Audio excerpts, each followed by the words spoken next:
के अंदर आ गए। ये जो क्लास 10th है ना, ये बहुत मुश्किल क्लास है। इसके लिए तुम्हें घंटों पढ़ना पड़ेगा, बहुत मेहनत करनी पड़ेगी, लेकिन फिर भी तुम्हें अच्छे मार्क्स बिल्कुल नहीं आने वाले। अगर तुमसे ये कोई कह रहा है ना, तो तुम उसकी बात का 1% भी विश्वास मत करना, क्योंकि ये जो क्लास 10th है ना, तुम्हारे लाइफ की सबसे प्यारी, सबसे बेहतरीन क्लास हो। और इस क्लास के अंदर जो भी तुमने ड्रीम देखा है ना, 95-98% का, तुम ईज़िली उससे अचीव कर पाओगे। तुम्हें इसे अचीव करने के लिए कुछ गलतियों को अवॉइड करना पड़ेगा, कुछ मिस्टेक्स अवॉइड करने पड़ेंगे। आज मैं अब ऐसी स्ट्रेटजी दूंगी कि तुम्हें ये पता चल जाए कि क्लास 10th के अंदर कौन कौन सी गलतियाँ तुम्हें नहीं करनी है, और आखिर पढ़ना कैसे है, कहाँ से पढ़ना है, टाइम टेबल क्या है, और सब कुछ एक ही स्ट्रेटजी वीडियो के अंदर। मैं आप सभी की अपनी खुशी। देखो, बहुत सारे ऐसे स्टूडेंट हैं जो मुझे पहली बार देख रहे हैं, तो मैं अपना इंट्रोडक्शन दे देती हूँ। मेरा नाम खुशी यादव है और मैं 12th ग्रेडर नीट एस्पिरेंट हूँ।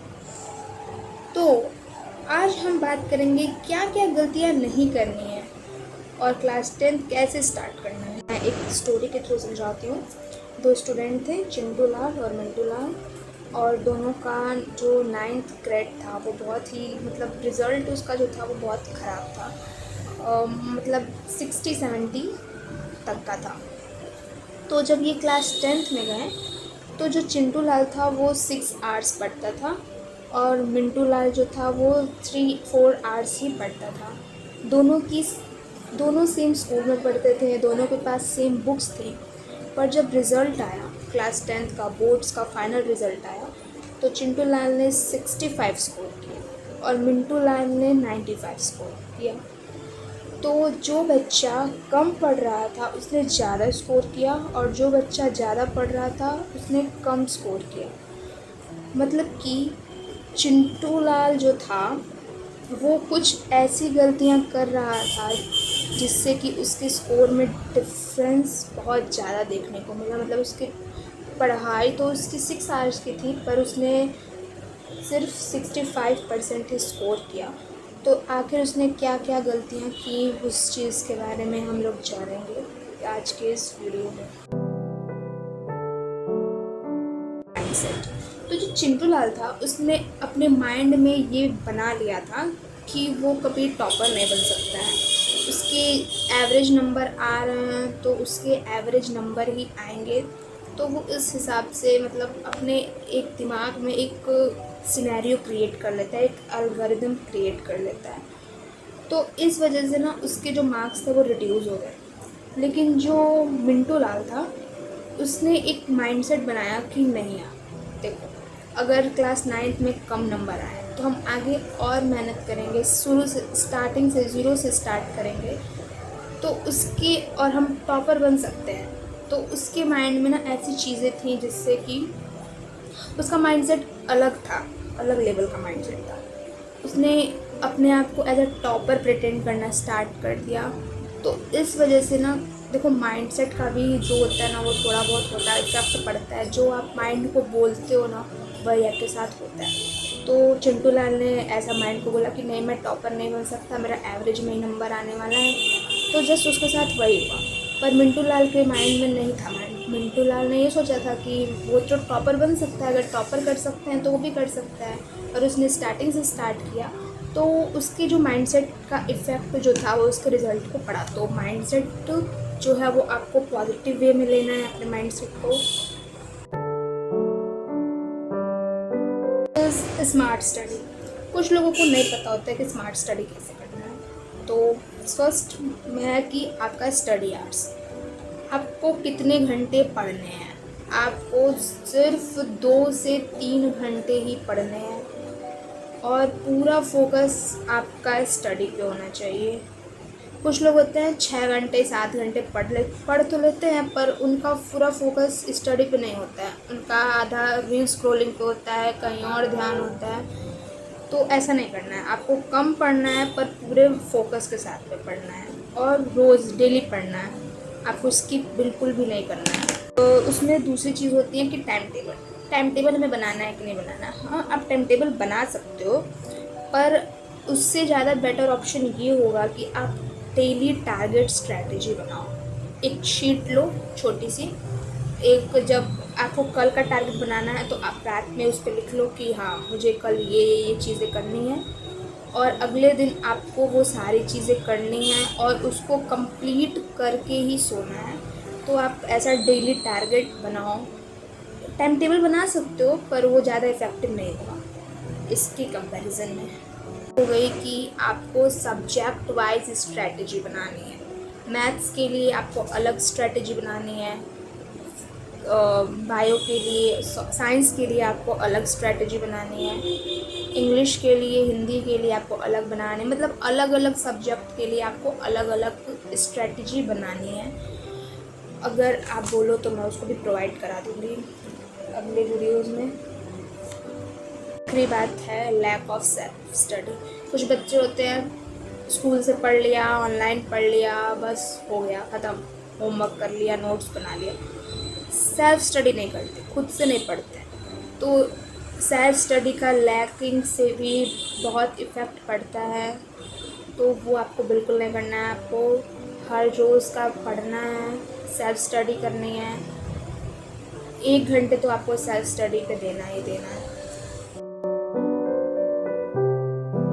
3 इज़ हाउ टू स्टडी। सो इसको हम 3 स्टेप में देखेंगे। Step number 1, analyse syllabus and set target.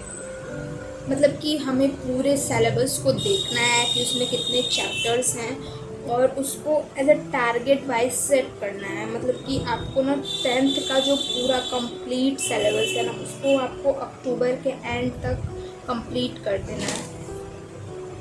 और कोशिश करिए कि मतलब वो अक्टूबर के एंड तक वो कंप्लीट हो जाए, और उसके बाद सिर्फ आपको रिवीजन और क्वेश्चन प्रैक्टिस करनी है। NCERT plus question bank plus notes. जब आपका सारा सिलेबस कंप्लीट हो जाए तो आपको क्या करना है, आपको पूरी NCERT पढ़नी है। NCERT को आपको बिल्कुल भी स्किप नहीं करना है, बिल्कुल भी स्किप नहीं करना है। NCERT इज़ आर मदर, वही हमारी गीता है, वही हमारा कुरान है, ठीक है। तो आपको पूरी NCERT एकदम अच्छे से पढ़नी है। और साथ के साथ आपको क्वेश्चन बैंक्स, बहुत सारे मार्केट में क्वेश्चन बैंक्स अवेलेबल हैं, तो आपको क्वेश्चन बैंक्स लगाने हैं। और नोट्स को आपको खुद का नोट्स बनाना है, प्रॉपर नोट्स बनाना है, और उसको अच्छे से रिवाइज़ करना है। हर एक चीज़ आपको रिवाइज़ करनी है, और एकदम मतलब आपको किसी दूसरे का नोट्स नहीं लेना, आपको अपना माइंड सेट यूज़ करके खुद का नोट्स बनाना है। जो है वो है हमारा राइटिंग प्रैक्टिस और कैलकुलेशन मिस्टेक। जो भी हमारे इंग्लिश, हिंदी, SST जो थ्योरेटिकल सब्जेक्ट है, उसमें आपको राइटिंग प्रैक्टिस करना बहुत ही ज़्यादा ज़रूरी है, और कैलकुलेशन मिस्टेक्स बहुत ज़्यादा होता है, तो आपको कैलकुलेशन की प्रैक्टिस भी करनी है। कुछ लोग होते हैं ना, क्वेश्चन देख लिया, आंसर देख लिया, सॉल्यूशन देख लिया कि हाँ ऐसे ऐसे ऐसे ऐसे हुआ है, और उसको प्रैक्टिस नहीं करते, सिर्फ देख देख के से छोड़ देते हैं कि हाँ ठीक है ये तो ईजी दिख रहा है, हो गया ख़त्म। ऐसा नहीं करना है, आपको पूरा प्रॉपरली उसको कॉपी में अच्छे से सॉल्व करके लिख के उसको प्रैक्टिस करनी है। 1 बार से 2 बार आपको हर एक क्वेश्चन को प्रैक्टिस करना है। कैलकुलेशन और सिली मिस्टेक्स पे तो बहुत ज़्यादा ध्यान देना है, क्योंकि अक्सर सिली मिस्टेक्स के कारण पूरा क्वेश्चन सॉल्विंग कैलकुलेशन मिस्टेक बहुत ज़्यादा होता है, तो उस पर भी नंबर कटने के चांसेस होते हैं। तो आपको इस पर भी पूरा प्रॉपर ध्यान देना। 4 is C rule. C rule means consistency. कुछ लोग होते हैं ना कि मतलब हाँ ठीक है 10 दिन पढ़ा, 1 महीने पढ़ा, पूरी चीज़ को अच्छे से फॉलो किया, पर फिर बाद में जाते जाते फिर उनका कंसिस्टेंट टूट जाता है, फिर वो नहीं करते हैं उस चीज़ को फॉलो। तो ऐसा आपको नहीं करना है। स्टार्टिंग से ही आपको हर एक चीज़ के लिए कंसिस्टेंट रहना है, हर एक चीज़ को अच्छे प्रॉपर वे में आपको समझ में आना चाहिए, अच्छे से उसको हर एक चीज़ जो भी चीज़ें हैं उसको प्रॉपर वे में आपको लेके जाना है, कंसिस्टेंट रहना है अपने चीज़ों को। But not the least, mistake number 5 is follow less teacher. यानी कि कुछ लोग होते हैं ना कि हाँ, एक चैप्टर इनसे पढ़ लिया, दूसरा चैप्टर किसी और टीचर से पढ़ लिया, तीसरा चैप्टर किसी और टीचर से पढ़ लिया। ऐसा नहीं करना है आपको। हर एक सब्जेक्ट के लिए एक स्पेसिफिक टीचर को, अगर आप ऑनलाइन पढ़ रहे हो तो आप ऑनलाइन में एक टीचर रखो, अगर आप ऑफलाइन पढ़ रहे हो तो ऑफलाइन में एक ही टीचर पे आपको एक ही टीचर के नोट्स बनाने हैं, एक ही टीचर्स के लेक्चर्स देखने हैं। मतलब अगर जिस टीचर से आप पहला चैप्टर पढ़ रहे हो ना, उसी टीचर पे कंसिस्टेंट रहना है आपको। टीचर्स बदलने की ज़रूरत नहीं है कि हाँ चलो लेक्चर के लिए इस टीचर को उठा लिया, क्वेश्चन प्रैक्टिस के लिए इस टीचर को उठा लिया। ऐसा नहीं करना है आपको। एक ही टीचर्स पे रहना है आपको सारे सब्जेक्ट्स के लिए। जिसका भी आपको बेस्ट लगता है उस टीचर्स को आप पकड़ो और एंड तक उसी टीचर्स के साथ आपको रहना है। सारे मिस्टेक्स हैं जिसको हमें अवॉइड करना है। और अगर आप इसको 100% अगर आप इसको फॉलो करते हो अच्छे से, तो मैं गारंटी के साथ बता सकती हूँ कि आपके 95% लाने से कोई भी नहीं रोक सकता है। आपको बस इसको एकदम प्रॉपरली फॉलो करना है। एंड अगर आपको ऐसी और टिप्स चाहिए और भी स्ट्रैटेजीज चाहिए तो आप मुझे सब्सक्राइब कर सकते हो। And like, comment and share.